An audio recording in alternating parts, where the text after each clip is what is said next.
Welcome back to Primetime News, and again, a special welcome if you're watching online at onespotmedia.com. First up this evening, 7 of the 19 police divisions are now under states of emergency. The Prime Minister informed the nation of the measures during a press conference Sunday morning. The measures will be in effect for at least the next 14 days. Police and soldiers occupied strategic positions along several roadways across the island from early Sunday morning. It's a return of states of emergency. The police divisions impacted are Kingston Western, Kingston Central, Kingston Eastern, St. Andrews South, Hanover, St. James, and Westmoreland.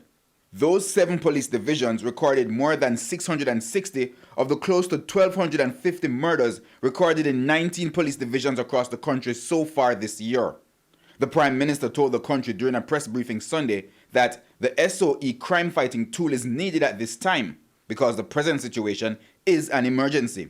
It is almost a competition for cruelty, the worst of the worst, and it appears to be designed, properly calculated to drive fear into the citizenry of the country and panic in communities.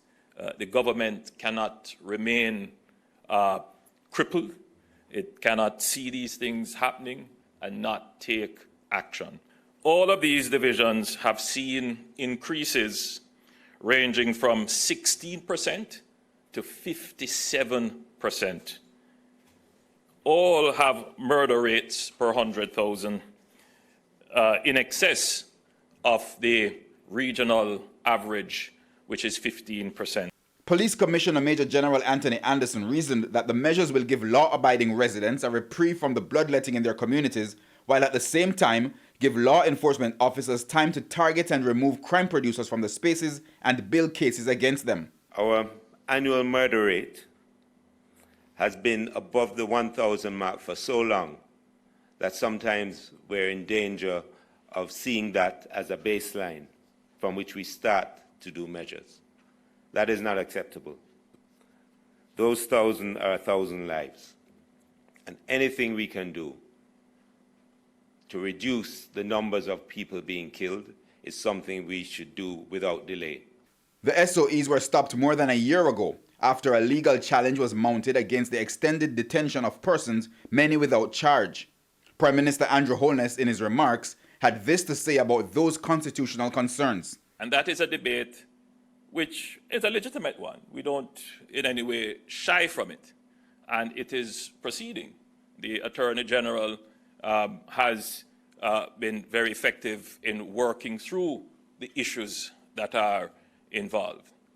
But until there is a definitive ruling on the matter, the tool remains available. And should the government be crippled by an academic debate about the constitutionality of the measure while people in Jamaica are dying? He was pressed to explain his position. And there's one element of the conversation which is always hidden in the public debate. What of the rights of the victims? Who speaks for the people who have been killed? What of their constitutional rights? Who defends those rights of the 1,300 or more Jamaicans that have been murdered in this country? Is that academic?